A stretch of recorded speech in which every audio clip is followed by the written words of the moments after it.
स्यादिलक्ष्यम् एकं नित्यं विमलमचलं सर्वधी साक्षिभूतं भावातीतं त्रिगुणरहितं सद्गुरुं तं नमामि। ईशजीवयोर्वेशधीभिदा सत्स्वभावतः वस्तु केवलम। મહર્ષિજી ઈશ્વરના સાચા સ્વરૂપને દર્શાવે છે કે ઈશ્વર વાસ્તવમાં કેવા છે। જેને હું ભગવાન કહું છું એ ભગવાન સ્વરૂપથી કેવા છે। આપણે જે ઓળખીએ છીએ એ ભગવાન કેવા છે? રૂપથી ઓળખીએ છીએ। તો રૂપથી ઓળખવા માટે એ વિશેષ જ્ઞાનની જરૂર નથી, પણ સ્વરૂપ જ્ઞાન માટે શાસ્ત્રની જરૂર પડે। તો અહીંયા દર્શાવે છે ઈશ્વર આવા પ્રકારે છે। જે ઈશ્વર અને જીવ એની વચ્ચે વેશથી ભીદા, માત્ર વેશનો જ ભેદ છે।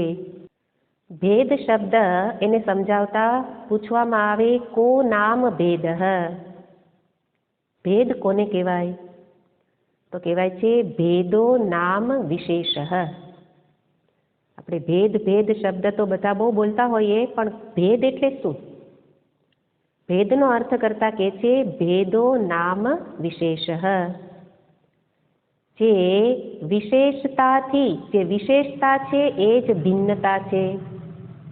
એટલે એક કરતા બીજો જુદો કેવી રીતે છે? ભેદ એટલે જુદો। એક કરતા બીજો જુદો એ જુદો કેવી રીતે થાય? તો ત્યાં કહે છે વિશેષતાને આધારે ભેદ છે।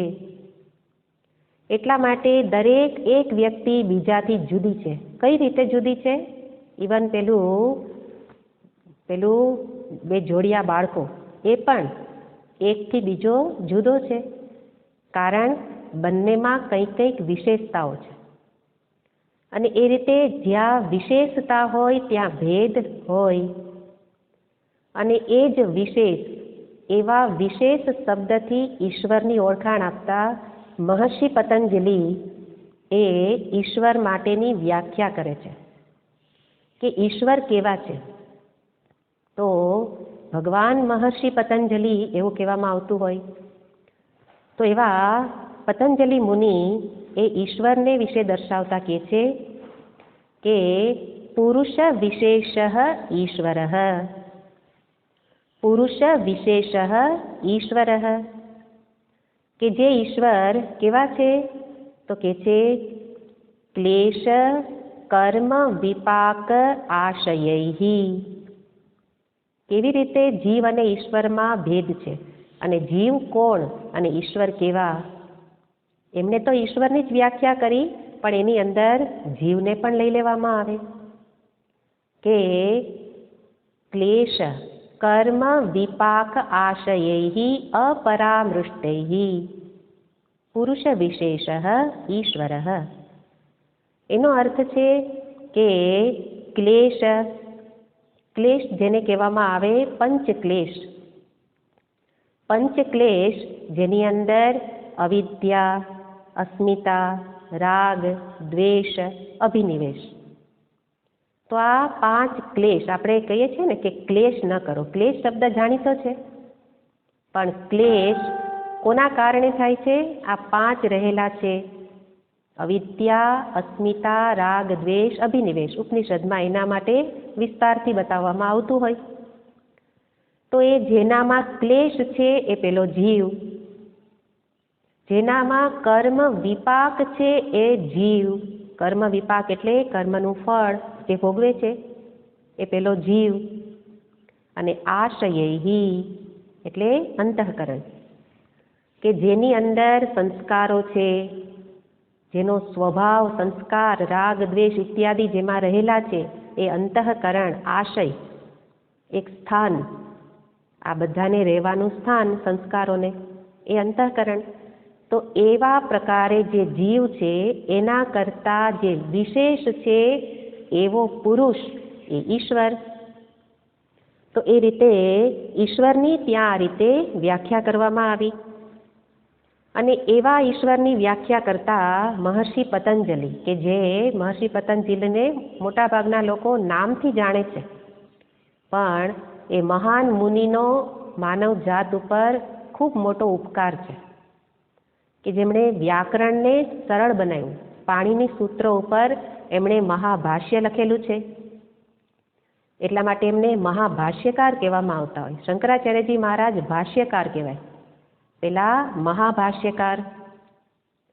તો એવા મહાભાષ્યકાર એવા મુનિ કે જેનો ઉપકાર છે, એટલે આ બધા સંતોની, ઋષિઓની વાત કરીએ તો સાથે સાથે એના આભારી પણ રહેવું પડે. શંકરાચાર્યજી મહારાજ ન હોય તો વેદાંત એટલું સરળતાથી આપણે ગ્રહણ ન કરી શકીએ. એવી રીતે પતંજલિ મુનિનો પણ ઉપકાર છે. આમ જોવા જાઓ તો જીવ માત્રનો ઉપકાર આપણા ઉપર છે, સમગ્ર જગતનો ઉપકાર આપણા ઉપર છે કે જે વસ્તુ વાપરો છો એમાં પણ કેટલા બધાનો સહકાર છે. પણ આને જ કહેવાય જીવ. કોને કહેવાય? કે જે પોતાની ઉપર થયેલા ઉપકારને ભૂલી જાય. ઉપકારને ભૂલી જાય. મને શું મળ્યું, હે ને, તમે શું આપ્યું? કાંઈ ન આપ્યું. તમે મારા માટે શું કર્યું? એટલે પેલા એ કર્યું એના ઉપર પોતું ફરી જાય આ એક વાક્યથી. શું કર્યું? અને પેલા કહે કે તારા માટે આટલું આટલું કર્યું, તો આપણે શું કહીએ? એ તો તમારું કર્તવ્ય છે, તમે કરો જ ને, તમે ન કરો તો કોણ કરે? તો આવું બોલનાર કોણ છે? જીવ. અને એટલા માટે જીવ અને ઈશ્વરને એક એક શબ્દમાં બતાવવામાં આવે. બહુ સરસ શબ્દ છે કે મારે જીવમાંથી ઈશ્વર બનવાનું છે. એના માટે આ ચર્ચા થઈ રહેલી છે. તો જીવ અને ઈશ્વરમાં શું ભેદ છે અને ઈશ્વરત્વ મેળવવા માટે શું કરવું જોઈએ? તો કે જીવ એટલે કોણ? કે જે ગેટ ફરગેટ. શું ગેટ એટલે મેળવે, અને ફરગેટ એટલે ભૂલી જાય. મળે, બધું લેવું છે, લઈ લઉં અને પછી ભૂલી જાઓ. એટલે આ મહાત્માઓના ઉપકારને પણ આપણે ભૂલી જઈએ છીએ, તો પછી નાના નાના ઉપકાર તો ભૂલી જ જઈએ. તો જેના સ્વભાવમાં શું છે? Get forget. જ્યારે ઈશ્વરનો સ્વભાવ કેવો છે? Gives forgive. જે પેલો આપે અને માફ કરે, આ ઈશ્વરનો સ્વભાવ છે. અને એટલા માટે જીવમાંથી ઈશ્વર થવા માટે એનો સ્વભાવ મારે ધારણ કરવો પડે, એવા બનવું પડે. અહીંયા તો કહી દીધું કે જીવ અને ઈશ્વર એક છે, સ્વરૂપથી તો એક જ છે.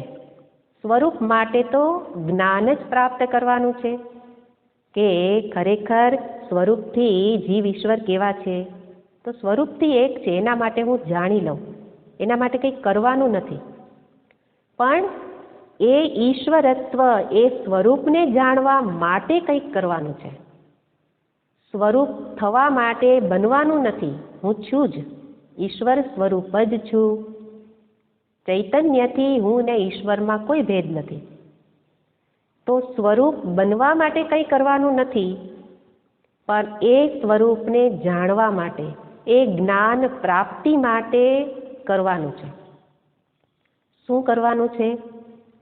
તો કે છે જીવમાંથી એક વિકાસ યાત્રા કરવાની છે.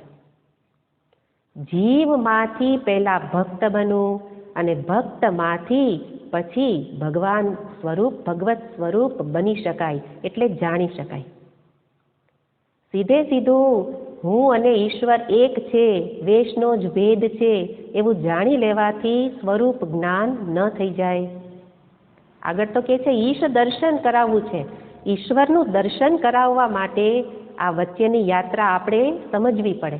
મહર્ષિજીની કક્ષા તો બહુ ઊંચી છે, એટલા માટે દરેક વખતે આપણે પાદ પૂર્તિ કરીએ છીએ કે આટલું વચ્ચે સમજી લેવાનું કે ઈશ્વરના સ્વરૂપનું અને જીવના સ્વરૂપમાં કોઈ ભેદ નથી. એ જ્ઞાન મેળવવા માટે કંઈક કરવાનું છે. શું કરવાનું? ભક્ત બનવાનું. ભક્ત બનવા શું કરવું? તો કે જે હમણાં ઈશ્વરના સ્વભાવને દર્શાવ્યો, ગીવ ફોરગીવ, આપે અને ભૂલી જાય, માફ કરી દે, એટલા થોડા ઘણા અંશે પણ મારે એવા બનવું પડે, ત્યારે હું ભક્ત કહેવાઉં. એટલા માટે નારદ ભક્તિ સૂત્રની અંદર ભક્તને અને ભગવાનને સ્વભાવથી એક કહેલા છે. ભક્ત અને ભગવાન વેશથી એક ન થઈ શકે. પેલા શંખચક્રવાળા ભગવાન તો એવા જ રહે અને હું જેવો છું એવો જ રહું. તો વેશ એટલે જે કંઈ મારા નામ રૂપ છે, આકાર છે, એનાથી એક ન થવાય, પણ એના સ્વભાવથી એક થઈ શકાય. એટલા માટે કહે છે કે શું કરવાનું છે? તો કે ભગવાનના સ્વભાવને મારે મારો સ્વભાવ બનાવવાનો. ત્યાં કહે છે કે તસ્મિન તજ્જને ભેદ અભાવાત.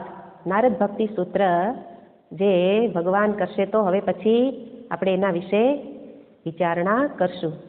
નારદજીએ જે ભક્તિના સૂત્રો કહ્યા છે, તો જ્યારે એના વિશે જાણીએ તો એમ થાય કે આપણે તો ભક્તિ એટલે શું એ જાણતા જ નથી.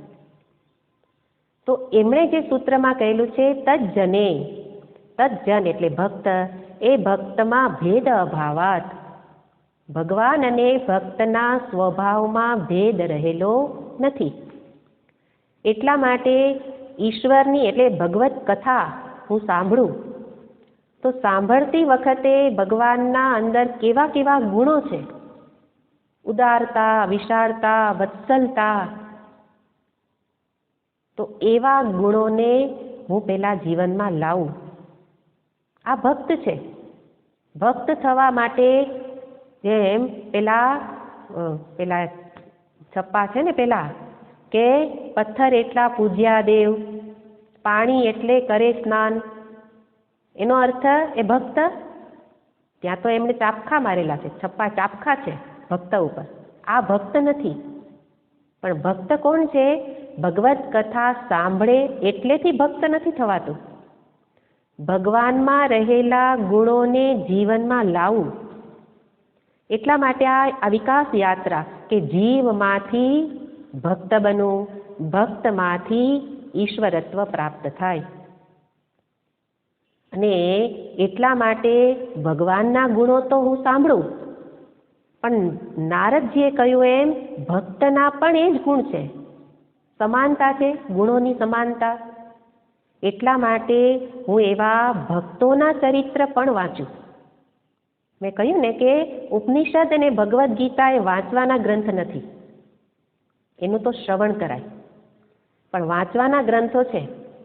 ભક્તોના જીવન ચરિત્ર વાંચ્યું અને વાંચીને કેટલા ભક્તોને વાંચી નાખ્યા, કેટલી વાર્તા યાદ રહી એ મહત્વનું નથી, પણ એ ભક્તમાં કયો ગુણ મેં અપનાવ્યો. તો કથા છે ભક્ત સુરદાસની. ભક્તોનું નામ આવે તો સુરદાસજી તો પહેલા યાદ આવે. તો ભક્ત સુરદાસ કે જે સુરદાસજીની ભક્તિની પરાકાષ્ઠા હતી. શરૂઆતમાં તો એમણે પણ પ્રારંભ કરતી વખતે આવી રીતે જ કરેલો હોય, ભગવાનના ગુણોને અપનાવવું, ગુણાનું કથન કરવું. અને એમના જીવનનો પ્રસંગ છે કે એટલી ભક્તિની પરાકાષ્ઠા હતી કે એમણે જ્યારે ચિત્રકૂટ જવું હતું, અંધ હતા, પણ પેલા કનૈયો તો એમને સાક્ષાત હતો. એટલા માટે એમની સાથે જ જાણે કે ભગવાન રહેતા હતા. ચિત્રકૂટ જવું છે, જવું કેવી રીતે? ચાલીને બધે જાય તો એક નાનકડા બાળકે એનો હાથ પકડ્યો કે ચાલો હું તમને ચિત્રકૂટ લઈ જાઉં. અને ચિત્રકૂટ ભગવાન એનો હાથ પકડીને ચલાવીને લઈ ગયા.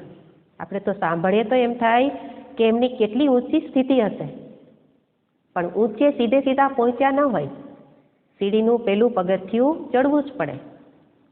તો એ રીતે એ જ્યારે જતા હતા અને ચિત્રકૂટ આવી ગયું, પહોંચી ગયા અને કહે છે કે મહારાજ હવે ચિત્રકૂટ આવી ગયા, તમે પહોંચી ગયા, હવે અંદર જઈ અને દર્શન કરો અને હું આ ચાલ્યો.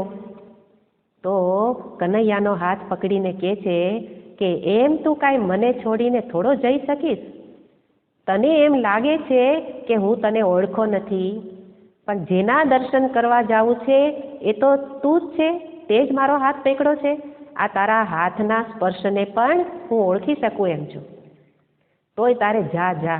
એની ખુમારી હતી, ભક્તની ખુમારી, કે ભગવાનને કહી શકે કે તું તારે જા, તારે જાવું છે ને, હાથ છોડાવીને ભાગે છે, તું તારે ભાગ, પણ મારા હૃદયમાંથી તું ભાગી શકીશ નહીં. તો સાંભળીએ તો એમ થાય કે કેટલી ઊંચી કક્ષા, કે ભગવાન સતત એના હૃદયમાં જ બિરાજે છે, બધાના હૃદયમાં બિરાજે છે, પણ હૃદય એટલું પવિત્ર થઈ ગયું, શુદ્ધ થઈ ગયું, એમને નથી થતું. સતત એનું ગુણાનુવાદ, એનું કથન અને એ ગુણોને જીવનમાં લાવવું, આના માટે મનુષ્ય જીવન છે. આના માટે આ સાધના કરવાની છે કે આજે મેં શું કર્યું, કેટલી પ્રગતિ સાધી. એને બદલે રોજ સવાર ઉઠીએ ને એકના એક કામ કરીએ, કામ તો એ જ રહેવાના છે, પણ એની પાછળના આપણા મનની અંદર કેટલું પરિવર્તન છે. આજે મેં મારા મનની ફરિયાદો કેટલી ઓછી થઈ, એ મનની અંદર સ્મરણ કેટલું વધ્યું. એને બદલે આ યાંત્રિકતાથી એક માળા પૂરી કરી નાખી, બસ ચાલો કામ પૂરું. યાંત્રિકતાથી મંદિરે દર્શન કરી આવ્યા, યાંત્રિકતાથી જપ પૂજા કરી લીધા, આપણે ત્યાંથી આગળ વધી જ નથી શકતા. એટલે કે જીવમાંથી ભક્ત પણ બની શકતા નથી. જીવનો અર્થ છે શાસ્ત્રની ભાષામાં અંતઃકરણ વિશિષ્ટ ચૈતન્ય, જેને અંતઃકરણ સાથે તાદાત્મ્ય છે એને જીવ કહેવાય. તો મન તો રહેવાનું જ છે, અંતઃકરણ મનમાં તાદાત્મ્ય છે તો ભલે રહ્યું, પણ એ જ મન એના તાદાત્મ્યને ઓછું કરવું હોય તો ઉપાય છે ભક્તિ. એ મનમાં બીજા સંસ્કારોને રાખવાને બદલે, બીજા વિચારોને રાખવાને બદલે ભગવાનના વિચારોને મનમાં સ્થાપિત કરવું, એના માટે સતત એનું શ્રવણ, એનું વાંચન કરવું પડે. કેટલા ગ્રંથો વાંચી નાખ્યા મહત્વનું નથી, પણ એક પાનું વાંચું અને એમાંથી મેં કેટલું ગ્રહણ કર્યું, મને કેટલું યાદ રહ્યું, આજે શું કરવાનું છે. અને ત્યારે જીવમાંથી બને ભક્ત. અંતઃકરણ તો રહેશે, પણ એ અંતઃકરણમાં ભગવાનના ગુણો આવિર્ભૂત થશે. અને આ રીતે આ વિકાસ યાત્રા છે, આ સાચો વિકાસ છે. ભારતમાંથી વિદેશ યાત્રા કેટલી કરી આવ્યા, એ વિકાસ નથી, એ પતન છે. આપણો આ ખજાનો છે એને જાણ્યા વિના આપણે વિદેશમાં જઈએ અને પછી ત્યાં ધ્યાન કરાવતા હોય તો કરીએ, ત્યાં કંઈક આવો સત્સંગ કરાવતા હોય તો ગોતતા હોઈએ, કોણ અહીંયા મહાત્મા આવે છે ને ચાલો દૂર હોય તોય જાઓ. પણ અહીંયા તો કે અહીંયા 2 કિલોમીટર હોય તોય શું લાગે, દૂર છે. અહીંયા રોડ ક્રોસ કરવો પડે તોય શું લાગે, દૂર છે. તો ભગવાન પણ દૂર રહે, આત્મજ્ઞાનની તો વાત જ નથી. તો એ રીતે ઈશ્વરત્વ પ્રાપ્ત કરવા માટે જીવમાંથી ભક્ત બનવું, અને ભક્તમાંથી ભગવાનની જ કૃપા થશે. પહેલા જોયું હતું કે મારે તો પ્રયત્ન ભક્તિનો કરવાનો છે, તો ભગવાનની અનહદ કૃપા પ્રાપ્ત થાય ત્યારે એ જ મને આ વેશ છે એનાથી તારો અને મારો ભેદ છે એ સમજાવી શકે. અને ત્યારે મને સમજાય કે વસ્તુ કેવલમ, કેવળ મારા અને તારામાં વસ્તુ તો એક જ છે. તો વાસ્તવમાં શાસ્ત્ર ક્યાં સુધી ભેદની વાત કરે છે અને ક્યાંથી અભેદની વાત કરે છે એ સમજવું પડે. નહીં તો પ્રશ્ન થાય કે શાસ્ત્ર તો અદ્વૈતની વાત કરે છે ને તમે ભેદની વાત કરવા લાગ્યા, તમે તો ભક્તિની વાત કરવા લઈ ગયા. પણ અદ્વૈત સુધી પહોંચવા માટે દ્વૈતનો સ્વીકાર કરે છે. ક્યાં દ્વૈત છે, કેટલું દ્વૈત છે, ક્યાં સુધી દ્વૈત રાખવાનું?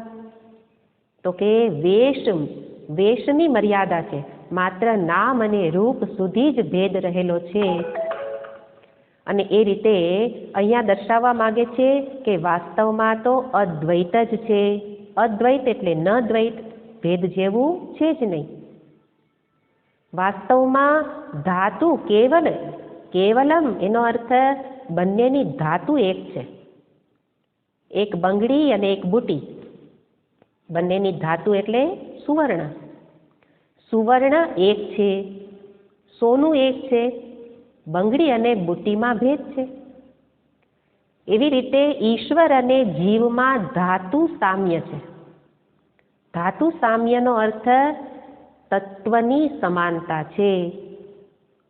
કોઈ વ્યક્તિ એમ કે જીવ જ ઈશ્વર છે, એ વિધાન ખોટું છે. જીવ ક્યારે પણ ઈશ્વર હોઈ શકે નહીં, પણ જીવ સ્વરૂપ દ્રષ્ટિથી ઈશ્વર છે. જીવમાં રહેલું ચેતન એ એની ધાતુ અને ઈશ્વરમાં રહેલું ચેતન એ એની ધાતુ. તો ચેતનથી અભેદ છે. ચેતન એમાં એકત્વ છે. એટલા માટે ભેદની વાત કરે અને પછી અભેદની વાત કરે, એમાં એવું નથી કે બે હતા અને હવે એક થઈ ગયા. જીવ અને ઈશ્વર જુદા હતા અને આવું સાંભળ્યું એટલે બંને એક થઈ ગયા. બે હોય એ એક થઈ જ ન શકે.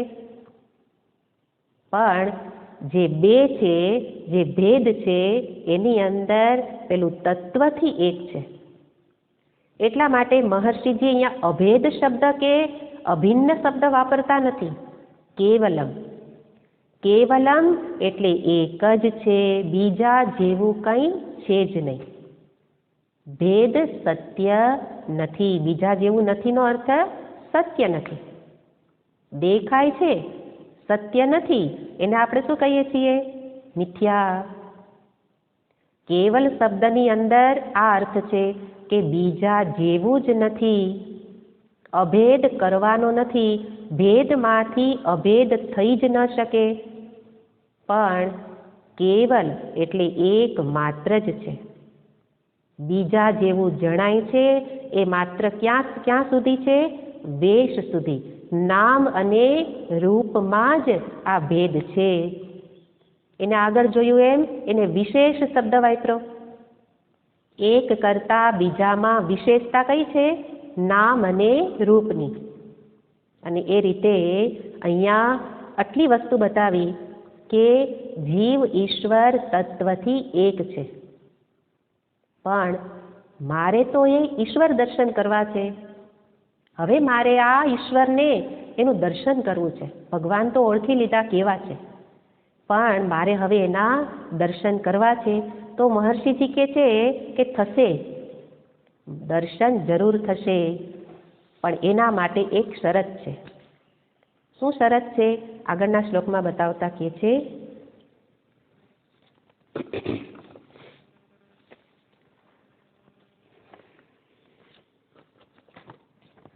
25મો શ્લોક.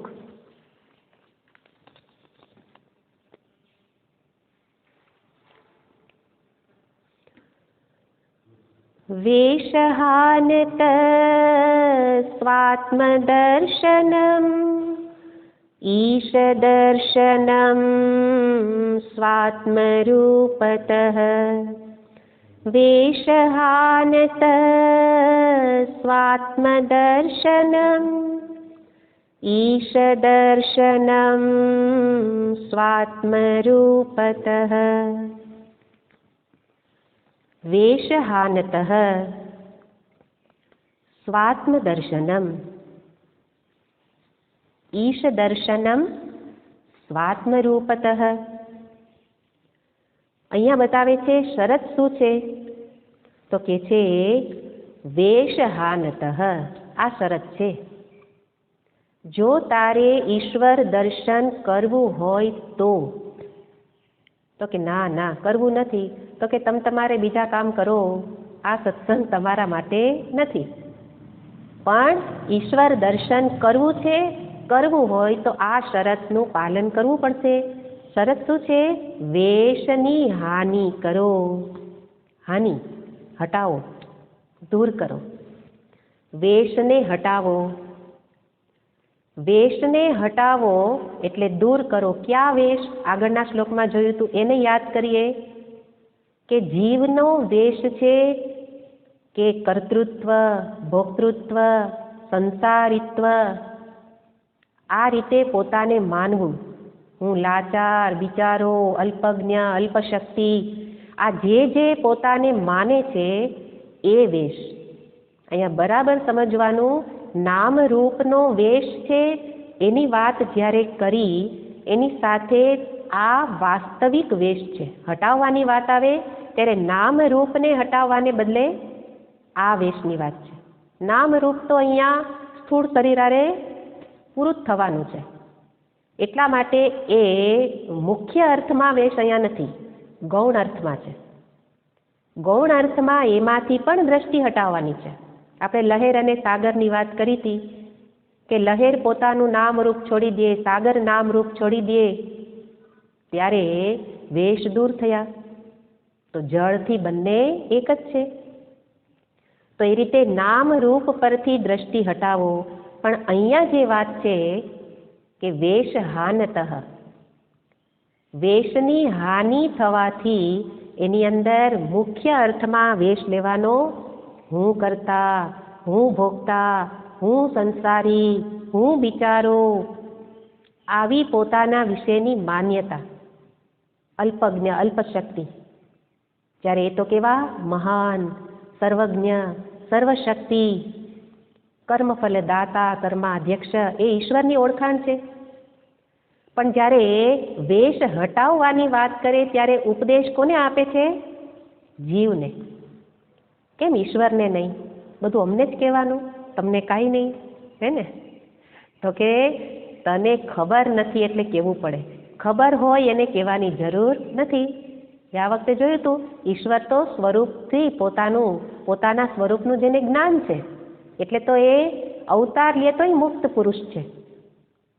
જ્યારે બદ્ધ તો હું છું, દુઃખી તો હું છું, એટલા માટે મને કહે છે કે તારો વેશ હટાવ. તારો વેશ હટાવ તો ઈશ્વરનો વેશ દૂર થઈ જ જશે. તો કયો વેશ દૂર કરું? તો કે સ્થૂળ શરીરના વેશને દૂર કરવાની જરૂર નથી. મૃત્યુ સુધીમાં તો મૃત્યુ થાય એ તો દૂર થશે. પણ જે સતત જે વેશ મારી સાથે ને સાથે જ રહે છે, આ માન્યતા ક્યાં છે? મનની અંદર. તો મનમાં આ વેશ બધા ભરેલા છે અને એ વેશને દૂર ન કરું અને ખાલી નામ રૂપને છોડી દઉં તો વેશ હાનનો અર્થ છે. હાન એટલે શાસ્ત્રની ભાષામાં બાધ. બાધ કરો. બાધનો અર્થ નાશ નહીં કે શરીરનો વેશ દૂર કરું એટલે શું? આ શરીરને પૂરું કરી દઉં કે કૂદી પડું, કૂવામાં કૂદી પડું, વેશ દૂર થઈ જાય. આ વેશથી જ તકલીફ છે ને, દૂર કરી દઉં. તો કે એક વેશ દૂર કર્યો ત્યાં બીજો તૈયાર છે. ભગવાન પાસે તો વસ્ત્રોનો ભંડાર છે, વસ્ત્ર ભંડાર. ભગવાન સૌથી મોટા વસ્ત્ર ભંડારી. એટલે એક વેશ દૂર કર ત્યાં બીજો આપશે, બીજો નહીં તો ત્રીજો. એટલા માટે વેશનો બાધ એનો અર્થ જે તે માનેલું છે એને દૂર કર. જે તારી માન્યતા છે એને દૂર કર. આ વેશ પહેરીને જમુના સુરદાસજીની વાત કરી હતી, ભજન ગાયું છે, અબ મેં નાચ્યો બહુત ગોપાલ. ત્યાં એણે આ વેશની વાત કરી છે. આપણે તો ભજન ગાઈ લઈએ ને પૂરું કરી દઈએ ને મને આવડે છે ભજન, પણ આવડે છે એનો અર્થ શું? અબ મેં નાચ્યો બહુત ગોપાલ. તો નાચ્યા એનો અર્થ આ શરીરથી નહીં કે શરીરથી તારી સામે બહુ નાચ્યો, થાકી ગયો, એમ નથી. પણ આગળ કહે છે કામ ક્રોધ કા પહેર અંગર ખા, કંઠ વિષય કી માલ. આ વેશ કીધા. કામ ક્રોધ ભરેલું આ મન એ બહુ નાચ્યું. કામના દોડાવે તો એ બાજુ નાચ્યું, ક્રોધ કરાવે તો એ બાજુ નાચ્યું, તો મારા મનમાં રહેલા આ વિકારોએ મને બહુ નચાવ્યો. પણ આપણે તો સ્થૂળ અર્થ કરીએ કે કરતા લઈને એને કીર્તન કરતા હશે અને બહુ નાચ્યા હશે. પણ તાત્વિક અર્થમાં આ તો બધા મહાન ભક્ત હતા. એ દરેક ભક્ત, ઇવન પેલા આપણા નરસિંહ મહેતા હોય, મીરાબાઈ હોય, એના કોઈ ભજનનો અર્થ એ સીધો અર્થ નથી. તો નાચ્યોનો અર્થ આ સૂક્ષ્મ શરીર બહુ નાચ્યું, આ મને બહુ નાટક કર્યું, હવે હું થાકી ગયો, હવે મને છોડાવ. એનો અર્થ આ મનમાં રહેલી વૃત્તિઓથી ઉપર ઉઠાડ. એનો અર્થ મનમાં જ આ બધા વેશ છે, એ વેશથી એ વેશને દૂર કર, ત્યારે તું એ ઈશ્વર દર્શન કરી શકીશ. વેશ હાનતઃ સ્વાત્મ દર્શનમ. ત્યારે તો હજી કોનું દર્શન કરીશ? પોતાનું. અને સ્વાત્મ દર્શનમ ઈશ દર્શનમ. વેશની હાનિ થશે, તારા આ વેશ દૂર થશે, ત્યારે તું તારા આપાને, તારા નિજ સ્વરૂપને ઓળખી શકીશ. અત્યારે તું તને કેવી રીતે ઓળખે છે? હું કામી, હું ક્રોધી, હું આવો આવો આવો. ઉપરની ઓળખાણને તો અહીંયા કંઈ ગણવામાં જ નથી આવતી, પણ આપણે તો હજી ઉપર છેલ્લા જ છીએ. કામી ક્રોધીની વાત તો પછીની છે.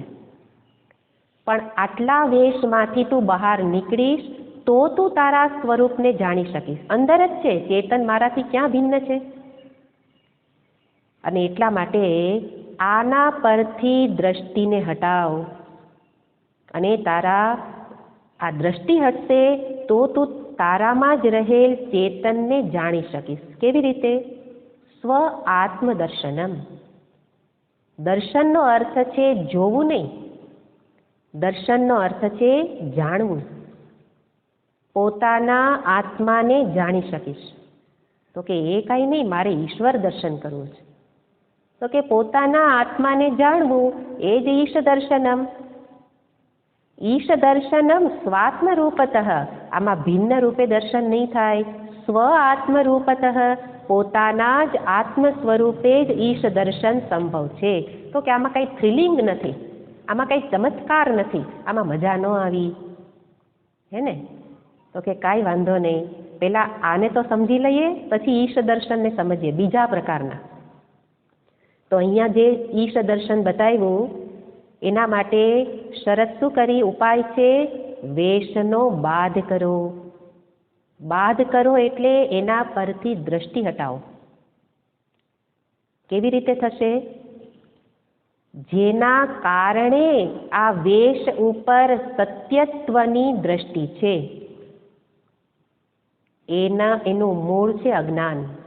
અવિદ્યાને કારણે વેશને સાચા માની લીધા છે. તો હવે એનો ઉપાય શું હોય? વિદ્યા, જ્ઞાન. એટલા માટે આમાં એક શબ્દને ઉમેરી દેવાનો. વેશ હાનતઃ. કોનાથી? જ્ઞાનથી. હે ને? મહર્ષિજી તો પોતાની અવસ્થાથી બોલે છે, પણ વચ્ચે વચ્ચેનો અર્થ આપણે સમજવો પડશે. વેશની હાનિ કરવાની છે, પણ જાતે જાતે નહીં થાય. એના માટે આત્મજ્ઞાન જરૂરી છે. એટલે જ્ઞાનથી વેશની હાનિ કરો, વેશને દૂર કરો, હટાવો. તો જ્ઞાન તો મેળવવું છે, શું કરવું? તો કે મહાભાગ્ય, ભાગ્ય ખુલે અને સદગુરુની પ્રાપ્તિ થાય તો જ આ વિદ્યા સંભવ છે. બાકી ભગવાન પણ અનાદિકાળથી બોલીને ગયેલા છે. વેદશાસ્ત્ર પણ અનાદિકાળથી આપણી પાસે છે. કદાચ આપણા ઘરમાંય હશે, આપણી પાસે 4 વેદ પણ હશે, પણ છતાંય વેશની હાનિ થયેલી નથી. તો વચ્ચેની કડી કઈ ખૂટે છે? સદગુરુની પ્રાપ્તિ થયેલી નથી. એટલા માટે જ્ઞાન માટે સદગુરુના શરણમાં જાઉં, શ્રવણ કરું, અને પછી સમજાય, અને ત્યારે આ વેશને દૂર કરું. તો કે આવા પ્રકારનું ઈશ દર્શન, આ મુખ્ય ઈશ દર્શન છે. આ ઈશ્વર દર્શન એ વાસ્તવિક છે. આ ઈશ્વર દર્શન એ લાંબા સમય સુધી, એટલે કે શાશ્વત છે, નિત્ય થઈ શકશે. પણ મારે તો આવા ઈષ્ટ દર્શનમાં રસ નથી, મને તો કંઈક ઈશ્વરનું દર્શન કરવું છે. થાય કે નહીં? આ ઈષ્ટ દર્શનમાં તો સમજાતું જ નથી, તો થાય કેમ? આત્મ સ્વરૂપે પહેલાં જોવું પડે ને પછી આત્મા એ જ ઈશ્વર ને એવી રીતે, તો કે બીજું દર્શન ય થઈ શકે, સંભવ છે. આ ઈષ્ટ દર્શન એ મુખ્ય છે, પણ બીજા પ્રકારનું જે ઈષ્ટ દર્શન, તો કે આ વાસ્તવિક દર્શન છે, આ યથાર્થ દર્શન છે, અને બીજા પ્રકારનું છે એ મનપસંદ દર્શન છે. મારા મનને ગમે એવા ભગવાનનું દર્શન તો કે થશે, એટલે કે સાકાર રૂપે ઈશ્વર દર્શન સંભવ છે. બે રીતે ઈશ્વર દર્શન થાય, ઘણા બધાએ કરેલા છે. મહાન જ્ઞાની એવા મધુસૂદન સરસ્વતીજી, એમણે ખૂબ પ્રૌઢ ગ્રંથો લખેલા છે, પણ એ મહાન ભક્ત હતા અને એમણે પણ સાકાર ઈશનું દર્શન કરેલું છે. ઓકે, એ બરાબર. ઓકે, એમાં પણ આમાં જેટલું માથાકૂટ કરવાની છે એના કરતાં કદાચ વિશેષ આરાધના, વિશેષ અનુષ્ઠાન એ ઈષ્ટ દર્શન માટે કરવું પડે. તો કે ધ્રુવજીને તો 6 મહિનામાં થઈ ગયા હતા ને. કે 6 મહિના શું, 6 દિવસ તો કર. 6 દિવસ તો તું એક નામ સ્મરણ દિવસ રાત કર, 6 કલાકે નહીં થાય. તો એ ઈષ્ટ દર્શન થાય. કોને થાય? એવી કપરી આરાધના તપસ્યા કરો તો એ પણ થાય. ઘણા બધાએ કરેલી છે, તો એના માટે એવી પ્રક્રિયાનો આધાર લેવો પડે. મધુસૂદન સરસ્વતીજીએ કરી, તુલસીદાસજી મહારાજે, એને તો સાક્ષાત રામજી હતા ને. ચિત્રકૂટ કે ઘાટ પર ભય સંતન કી ભીર, તુલસીદાસ ચંદન ઘસે તિલક કરે રઘુવીર. તો જેવી રીતે બીજા સંતો, એવી રીતે તુલસીદાસજી મહારાજને આવા ઈષ્ટ દર્શન થયેલા, પણ એમને ક્યારે થયેલું એમનો વિચાર કરો. તો કે પત્નીએ કહ્યું કે જાઓ, મારામાં આસક્તિ છે એટલી ભગવાનમાં રાખો. હવે આપણને તો ઘરમાં 15 વાર કહે છે, તો આપણને તો હાડોહાડ લાગતું જ નથી, પણ હાડોહાડ લાગવું જોઈએ. માતાજીનો આ શબ્દ છે, અમને માતાજી વારંવાર કહેતા કે જ્યારે કંઈ કહેવામાં આવે ત્યારે એને હાડોહાડ લાગવું જોઈએ કે આ મને જ કહે છે. એટલે બદલે સત્સંગમાં વાત આવે તો એમ થાય આ માતાજી તો મને જ કહે, મને જ કહે. હા, તમને જ કહે છે, સ્વીકારી લ્યો, તમને જ કહે છે, અને તમને જ કહે છે એવું સમજાઈ જાય તો એમાંથી બહાર નીકળાય. એવી રીતે તુલસીદાસજી મહારાજે જીવન આખું અર્પણ કરી દીધું કે તારી વાત સાચી છે, ખોટું ના લગાડ્યું, આપણે ખોટું લગાડ્યું. પ્રસંગ તો બધાના જીવનમાં બને છે. ઈશ દર્શન કરવા માટે પરિસ્થિતિ દરેકના જીવનમાં આવે, પણ એને સ્વીકારવી પડે, એને તક બનાવી લેવી પડે. તો એ રીતે અહીંયા બતાવે છે કે આ ઈશ દર્શન છે, કરેલા છે તુલસીદાસજી મહારાજે. કરદમ ઋષિ હતા, તો ખૂબ તપસ્યા કરી. ભાગવતની અંદર ઘણી બધી કથાઓ આપણે સાંભળીએ છીએ. તો કરદમ ઋષિ એમણે તપસ્યા કરી ઈશ્વર દર્શન કરવા માટે, અને આરાધનાને અંતે ભગવાન પ્રગટ પણ થાય છે. પણ અંતરમાં ઈશ્વર દર્શનની સાથે ભગવાન તો કહે છે માગ માગ, માગે તે આપું, કહેવાના જ છે ને. અને આપણે લિસ્ટ તૈયાર રાખ્યું હોય, આટલું આટલું હું બોલીશ. તો બોલ્યા પછી પસ્તાવો ધ્રુવજીને થયેલો હતો, પણ મનમાં કોઈ ઈચ્છા વિના પણ ઈષ્ટ દર્શન થાય, ઈચ્છા રાખો તો પણ ઈષ્ટ દર્શન થાય. બધી જ સ્વતંત્રતા મારી પાસે છે. તો કરદમ મુનિના મનમાં એક પ્રતિબંધ હતો, લગ્નનો. અને એટલે ઈશ્વર સામે હતા છતાંય માગ્યું. ભગવાન કહે છે કે હું તને બધું જ આપવા માટે સક્ષમ છું, તું માગ. તો કે છે ભગવાન આપના જેવો પુત્ર જોઈએ છે. પુત્ર જોઈએ એટલે પત્ની તો જોઈએ, એટલે પુત્ર માટે પત્નીની માગણી કરી. ભગવાન કે તથાસ્તુ, અને આપી. અને દેવહૂતિ એમના પત્ની હતા, એમનાથી કપિલ મુનિનો આપના જેવો પુત્ર, એટલે ભગવાને જ આવવું પડે, કારણ કે ભગવાન જેવા તો પુત્ર નથી, બીજા કોઈ છે નહીં. એટલે ભગવાન જ કપિલ મુનિ રૂપે એમના પુત્ર રૂપે અવતાર લે છે. પણ મનની અંદર પેલી કામના હતી નિવૃત્ત થઈ ગઈ અને અંતરના જે સ્વભાવ જેમની જ્ઞાનની જિજ્ઞાસા એ પ્રગટ થઈ અને ભગવાનના જન્મ થતાં જ ખબર હતી કે આ ભગવાન જ છે. એટલે તરત જ એમની પાસે એમણે વચન લઈ લીધું કે હવે તમારો જન્મ થઈ ગયો છે, હું ચાલ્યો, તમારા જન્મ થતાં જ હું તો પરિવ્રાજક બની જઈશ. ક્યાં ભગવાન? જે ભગવાનની ઝંખના કરી હતી, જે એની સામે ને સામે જ હોય એવી ઈચ્છા હતી, એવા પ્રકટ સ્વરૂપે પુત્ર રૂપે અવતાર્યા અને પારણામાં પોઢ્યા અને એની પરિક્રમા કરી લીધી, સ્તુતિ ગાઈ લીધી અને કે હવે ચાલ્યો. ભગવાન કે પણ ક્યાં ચાલ્યો? તારે ભગવાન જોઈતા હતા, એ તો હું છું, તું મને છોડીને ક્યાં જાય? તો કે આ ઈશ દર્શન સ્વાત્મ રૂપતઃ નાસ્તિ, આ કાંઈ નિત્ય રહેનારું નથી. મારે તો હવે એ નિત્ય દર્શન કરવું છે, એના માટે પરિવ્રાજક. તો ક્યારે આવી ખબર પડી? જ્યારે અંતરના રહેલા દોષો દૂર થયા. એમને તો 1 કે 2 દોષ હતા, આપણે તો કેટલી કામના ભરી છે. એટલા માટે ભક્તિથી શરૂઆત કરવાનું કહ્યું.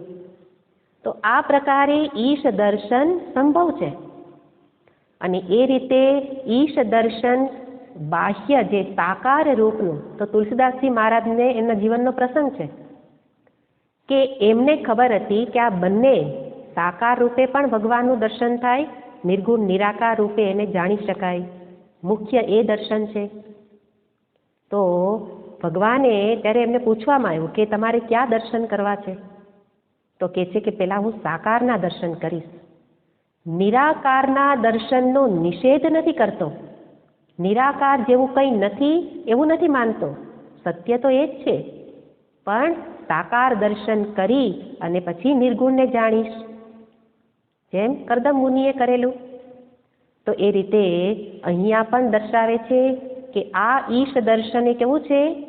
તો કે નિર્ગુણ નિરાકાર.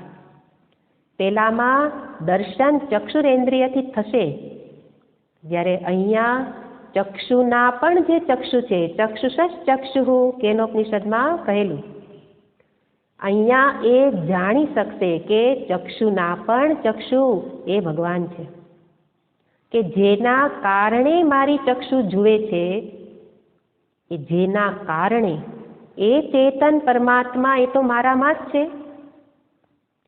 એટલા માટે મહર્ષિજીની પાસે કોઈ વ્યક્તિ આવેલી અને એમણે કહ્યું કે કૃષ્ણ સાક્ષાત્કાર એટલે શું? મારે સાક્ષાત્કારનો અર્થ સમજવો છે.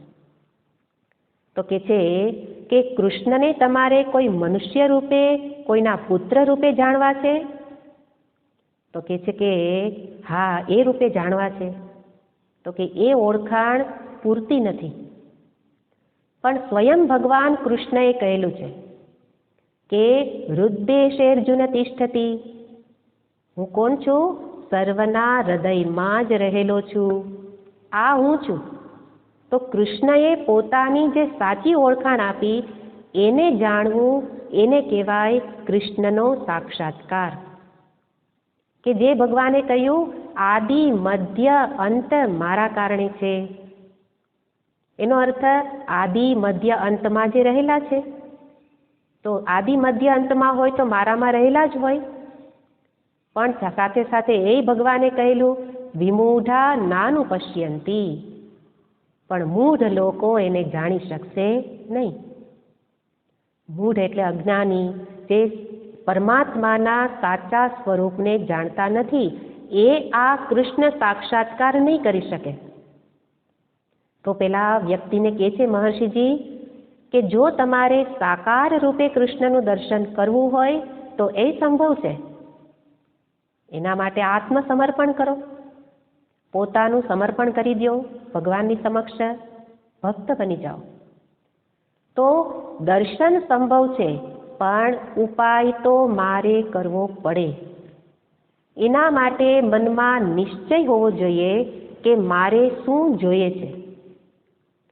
મારે શું જોઈએ છે એ જ સ્પષ્ટતા નથી અને આપણે બધેય ભયમાં કરીએ, બધેથી માહિતી લઈ આવીએ, બધું જ જ્ઞાન ભેગું કરીએ, પણ જોઈએ છે શું? એટલા માટે મહર્ષિજીની સમક્ષ કોઈ પણ વ્યક્તિ આવે ત્યારે પૂછે કે તમારે ક્યાં દર્શન કરવા છે? કોઈ સાધક એમની સાથે ચર્ચા કરતું હશે. જ્યારે ઈશ્વર દર્શનની વાત આવે એટલે કોકના મનમાં તો અત્યારે કોકના મનમાં તો આવી જ ગયું હશે કે રામકૃષ્ણ દેવ એમને તો સાક્ષાત કાળી માતા એમની સાથે વાતો કરતા. તો એવો જ પ્રશ્ન મહર્ષિજીને કોઈએ કહ્યો કે ખરેખર એવું હોય કે રામકૃષ્ણ પરમહંસ એ દેવી સાથે વાતો કરતા? તો મહર્ષિજી કે હા, એ શક્ય છે. તો કે જેવી રીતે આપણે બે વાત કરીએ છીએ એવી રીતે એ કાલી માતા સાથે વાત કરતા, એ શક્ય છે. તો કે તો આપણે કેમ ન કરી શકીએ? હું અને તમે એવી રીતે કેમ ભગવાન સાથે વાત ન કરી શકીએ? તો કે કરી શકાય. આપણે પણ એ રીતે ભગવાન સાથે વાત કરી શકીએ, પણ તો આવે જ, આટલું કરવું પડે. મનની શુદ્ધિ જોઈએ, મહર્ષિજીના શબ્દ છે. મનની શુદ્ધિ જોઈએ અને સાથે જીવનમાં ભક્તિ જોઈએ, આત્મસમર્પણ. એના માટેની એકાગ્રતા, ધ્યાન, સાકારનું ધ્યાન કરવું. અને જ્યારે મન એના મય, ભગવતમય થઈ જાય એનું ધ્યાન કરતા કરતા, ત્યારે મનમાં જે પ્રકારનો આકાર હોય એનું દર્શન મહર્ષિજી કહે છે કે પહેલાં સ્વપ્નમાં થશે અને પછી એ જ આકારનું દર્શન જાગ્રતમાં પણ થશે. અને એટલા માટે ઈશ્વર દર્શન સાકાર રૂપે કરવું હોય તો થઈ શકે, પણ આ રીતનું જીવન હોવું જોઈએ ને. એટલે કોઈ આવી રીતે જ્યારે ઈશ્વરની વાતો કરતા હોય ને ત્યારે બહુ બધા લોકો પ્રશ્ન પૂછે. 2-3 વ્યક્તિએ મને પૂછેલું છે કે તમને ઈશ્વર દર્શન થયેલા છે? પણ આપણને તો સાકારમાં રસ એટલે નહોતો કે આવે અને જતા રહે, સંયોગ થાય એનો વિયોગ થાય જ. આ નિયમની શ્રવણ કરતા કરતા ખબર હતી, દ્રઢ થઈ ગયેલું, એટલે એનો પ્રયત્ન કર્યો નથી. એટલે સાકાર દર્શન કરવું નહોતું એટલે નથી થયું. પણ નિર્ગુણ નિરાકાર રૂપે ભગવાન કેવા છે એ તો રોજ રોજ સાક્ષાત્કાર થાય છે. કારણ કેવી રીતે બતાવું? નિરાકાર છે. નિરાકારને કયા આકારમાં દર્શન થયા બતાવી જ ન શકાય. એમ તમને પણ થાય. ક્યારે થાય? જ્યારે સતત તત્વની વાતો સાથે સંકળાયેલા હોય. જેની વાતો કરો એવા આકારનું મન બને અને એવા પ્રકારના સ્વપ્ન આવે અને એવા પ્રકારનું જાગ્રત. આ બધે નિયમ સરખા છે. ભગવતમય મન હોય તો એવા આકાર સ્વપ્નમાં દેખાય અને એવા આકાર ફરી જાગ્રતમાં. તો એ રીતે રામકૃષ્ણ દેવને પણ દર્શન થયેલું. અને એ દર્શન થયેલું ત્યારે એમણે વાતચીતની અંદર એમણે બીજા સંતની વાત કરી કે સંત નામદેવ આપણે બધા જાણીએ છીએ અને કદાચ એની કથા પણ જાણતા હશું, પણ એ કથાનો કોન્ટેક્ટ આ શ્લોક સાથે છે એ જાણતા ન હોઈએ. તો કે છે સંત નામદેવ, મહર્ષિજીએ જ પોતાના શબ્દમાં આ કથા કહેલી કે સંત નામદેવ એ વિઠોબાના પરમ ભક્ત હતા. પરમ ભક્ત હતા એટલા માટે સતત વિઠોબાની પાસે જ રહે. બાળપણથી મંદિરમાં જ મોટા ભાગનો સમય રહે અને વિઠોબાનું નામ લે અને એની જ સાથે વાતો કરે. અને બાળક હોય એટલે ભગવાન તો જલ્દી પ્રસન્ન થઈ જાય. તો બાળપણથી એમની આ જ રીત હતી, ભગવાન સાથે વાતો કરે. વિઠોબા જાણે કે એમને સાક્ષાત હતા. અને નામદેવ અને વિઠોબા એ રીતે નામદેવનું સંતમાં એક ઊંચું નામ હતું. અને એ વખતે જ સંત સંમેલન ત્યાં જ મંદિરમાં જ મળેલું. એ વખતના એ જમાનાના બીજા સંત હતા સંત જ્ઞાનદેવ અને પેલા ગોરા કુંભાર, એ પણ સંત હતા. તો એ બધા મહાન સંતોની એક વખત ત્યાં સભા મળી અને સભાની અંદર જ્ઞાનદેવજી મહારાજ કહે છે કે આ ગોરા કુંભાર છે ને એ શું કામ કરે છે તો કે માટલા બનાવે છે. માટલા બનાવે અને પછી માટલાની ઉપર ટકોરા મારે કે આ માટલું બરાબર પાકી ગયું છે કે નહીં. એવી રીતે જરા તો એવું પાકી ગયું જ કે નહીં તો ગોરા કુંભાર ઊભા થયા અને કે હમણાં હું બધાય સંતોને પણ જરાક છડી મારીને ટપારી લઉં કે આ બધા સંતો પાકેલા છે કે કાચા છે. એક દ્રષ્ટિએ આપણને સંતોનું અપમાન લાગે, પણ આ તો એમની ઊંચી દ્રષ્ટિ હતી. એટલા માટે એમણે તો શરૂ કર્યું, દરેક સંત બેઠા હતા એના માથા ઉપર એક એક છડી મારતા જાય. વારો આવ્યો સંત નામદેવનો અને નામદેવજી ક્રોધિત થઈ ગયા. એકદમ ઊભા થઈને વિરોધ કર્યો, આ શું કરો છો? આ તો સંતોનું અપમાન છે.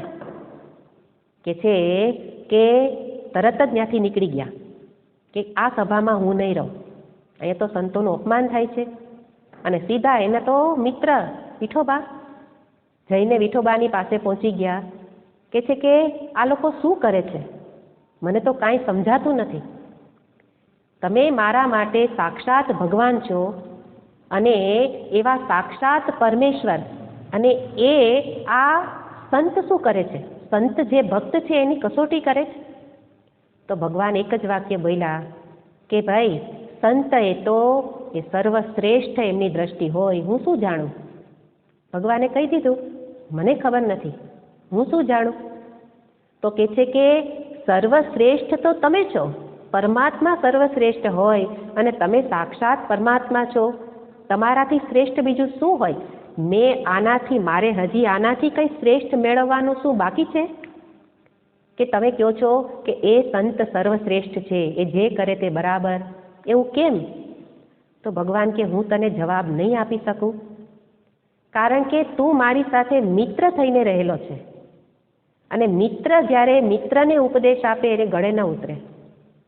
એટલા માટે તું અહીંથી ચાલતો જા અને જંગલની અંદર એક ભિક્ષુક સંત બેઠા છે, એ તારી વાતનો જવાબ આપશે કે આ ગોરા કુંભારે આવું કેમ કર્યું. અને એટલે એ તો જાય છે. તો એ સંતનું નામ હતું વિસોબા ખેચર.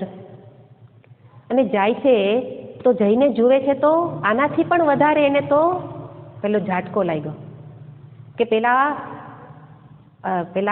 મેલા ઘેલા કપડાં અને એવા અસ્વચ્છ જેમનું શરીર હતું એવા મહાત્મા કોઈક સંત હતા, એ પેલા શિવલિંગની ઉપર પગ રાખીને સૂતા છે અને બંને પગ ક્યાં છે? શિવલિંગ ઉપર.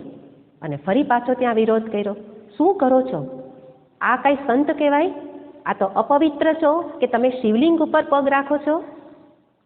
અને પેલા હસવા લાગ્યા કે તારી વાત તો સાચી છે, પણ પગ ક્યાં મૂકું? તો કે નીચે મૂકો, બીજી જગ્યામાં મૂકો, શિવલિંગ ઉપર પગ મુકાય? તો કે તું એમ કર કે હું તો આ બૂઢો છું, મારાથી તો ઉઠાતું પણ નથી, તું મારા બે પગને ઉંચકી અને બાજુમાં મૂકી દે, જ્યાં શિવલિંગ નથી ત્યાં મૂકી દે. અને પેલાએ બંને પગને ઉંચક્યા અને બાજુમાં મૂકવા ગયા, ત્યાં શિવલિંગ પ્રગટ થયા. જ્યાં મૂકે ત્યાં શિવલિંગ પ્રગટ થાય. તો કે કાંઈ નહીં, ચાલો મારા માથા ઉપર મૂકી દો. અને નામદેવજીએ એમના માથા ઉપર પગ મૂક્યા, ત્યાં પોતે પણ શિવલિંગ રૂપ થઈ ગયા. અને પછી એમને વિસોબા ખેચરજી એને સમજાવે છે કે પરમાત્મા તું જેને એક શિવલિંગમાં સમજે છે એ સર્વવ્યાપી છે. આ તો એમની ઊંચી દ્રષ્ટિ હતી એટલે આ પ્રગટ થઈ શક્યા. એમને તો સાક્ષાત ભગવાન, એટલા માટે સમજાવવા માટે એમણે આ બતાવ્યું હોય કે શિવલિંગ ક્યાં નથી, એમની દ્રષ્ટિથી છે. ફરી પાછું આપણી દ્રષ્ટિમાં આપણે એવું ન સમજવું કે શિવલિંગ બધે છે એટલે પૂજા નહીં કરવાની. આપણે એની દ્રષ્ટિ ધારણ કરીએ ત્યારે પછી આવું બોલવાની જરૂર જ ન પડે. પણ આ દ્રષ્ટિ મેળવવા ભગવાને મોકલેલા હતા કે ઈશ્વર તું જે વિઠોબામાં જુએ છે એટલા જ ભગવાન નથી, એ સર્વવ્યાપી છે. સર્વવ્યાપી ઈશ્વર છે એવું જ્ઞાન એને થઈ ગયું. અને ત્યારે ફરી ઘરે આવ્યા. સંત નામદેવ અને પછી ઘરમાં જ એ સતત પોતાના આત્મ સ્વરૂપમાં જ લીન થઈ ગયા. કારણ કે અંતઃકરણની શુદ્ધિ તો હતી જ, ખાલી એટલું જ જ્ઞાનથી જ એને સમજાઈ ગયું કે વાસ્તવમાં ઈશ્વર કેવા છે. તો એકવાર વિઠોબા એમને ઘેરે પ્રગટ થયા કે અરે નામા, એને નામો કહેતા કે નામા કેમ દર્શન કરવા નથી આવતો? તો કે છે હવે નહીં આવું. તો કે કેમ? તો કે જે તમે છો એ જ હું છું, જે હું છું એ જ તમે છો, મને નિત્ય આપના દર્શન થાય છે, એટલા માટે હવે તમારી પાસે નહીં આવું. ભગવાન કે મારે એ જ જોઈતું હતું, અને અંતર્ધ્યાન થઈ ગયા. એનો અર્થ ઈશ્વર દર્શન બંને સંભવ છે. મારા મનગમતા ઈશ્વરના દર્શન કરવા માટે પણ મારા મનનું સમર્પણ જરૂરી છે. 24 કલાક ભક્ત બનવું જરૂરી છે. જાગ્રતમાં એનું ચિંતન, સ્વપ્નમાં, સુષુપ્તિમાં પણ ઉઠું ત્યારે તરત એનું દર્શન, એનું સ્મરણ થાય. એવી રીતે સતત ભગવાન સાથે મન જોડાય તો એ પ્રગટ થઈ શકે, જે ઈચ્છા હોય તે પૂરી કરી શકે. પણ એ ઈશ્વર ભગવાન સ્વયં વિઠોબાએ કહ્યું કે આ ઈશ દર્શન એ અનિત્ય છે. એવા ભક્તનું અજ્ઞાન દૂર થયેલું નથી. ઈશ્વર દર્શન જરૂર થયેલું છે, પણ એ ભક્તનું અજ્ઞાન તો એવું ને એવું જ રહે છે.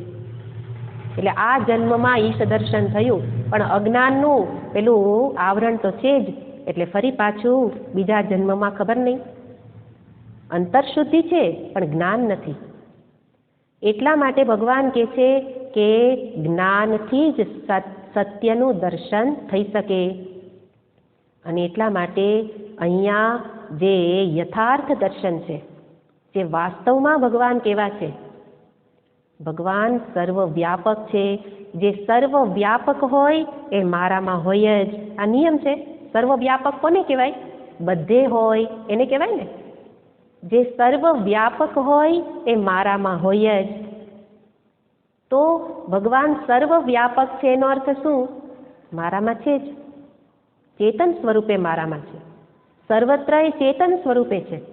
જે નિત્ય હોય તે અત્યારે હોય જ. આ પણ નિયમ છે. ભગવાન કેવા છે? નિત્ય છે, હંમેશા રહે છે. તો અત્યારે તો હોય જ. તો પછી દર્શન કરીશ, ક્યારેક દર્શન કરીશ, એને બદલે અત્યારે જ છે. જે સર્વ રૂપે હોય તે મારા રૂપે પણ હોય જ. આ કેટલાક આપણા બુદ્ધિને તર્ક આપીએ તો બુદ્ધિ કન્વિન્સ થાય કે ખરેખર ઈશ્વર કેવા છે. સ્વાત્મ દર્શન કરવા માટે આ બધા નિયમને સામે રાખવા પડે કે પરમાત્મા આત્મ સ્વરૂપે છે. કેમ આત્મ સ્વરૂપે છે? સર્વવ્યાપક છે. સર્વવ્યાપક છે તો મારા આત્મ સ્વરૂપે હોય જ. સર્વ રૂપે છે, મારા રૂપે હોય. નિત્ય છે, અત્યારે હોય. પણ એના માટે એવા નિર્ગુણ નિરાકારને જાણવું એ જ દર્શન. અને એ જાણવા માટે શરત વેશહાનતઃ, વેશને દૂર કરો. બુદ્ધિમાંથી જે મારા વિશેની માન્યતાઓ છે એને ધીરે ધીરે દૂર કરું. ત્યારે જે છે એ પ્રગટ થશે. ક્યાંય ગયેલા તો છે નહીં, જાય ક્યાં? સર્વવ્યાપી છે. એટલા માટે આ ઈશને જાણવાનો પ્રયત્ન કરવો, એને જાણવાની જિજ્ઞાસા કરવી. કારણ બહાર જે ભગવાન દર્શન આપે એ તો દ્રશ્ય રૂપે છે. દ્રશ્ય કરતા દ્રષ્ટા મહાન હોય. એટલે ભક્તની ખુમારી છે, આ જ્ઞાની પુરુષની ખુમારી છે, જ્ઞાની ભક્તની, કે ભગવાન તારાથી હું મહાન છું, કે તારામાં પણ જે છે એ જ મારામાં છે. અને એ રીતે અહીંયા એકત્વ દ્વારા દર્શાવ્યું કે સ્વાત્મ રૂપે ચેતન પરમાત્મા છે એ જ ઈશ દર્શન. અને એ ઈશ દર્શન બીજા રૂપે નહીં થાય, આત્મરૂપતઃ પોતાના રૂપે જ થશે. અને એ રીતે અહીંયા સત્યનું દર્શન કરાવવા માટે પ્રયત્ન કર્યો. વિશેષ વાત પછી. ઓમ પૂર્ણ पूर्णमदः पूर्णमिदं पूर्णात् पूर्णमुदच्यते पूर्णस्य पूर्णमादाय पूर्णमेवावशिष्यते। ॐ शान्ति शान्ति शान्तिः। हरिः ॐ श्रीगुरुभ्यो नमः। हरिः ॐ। हरि ओम।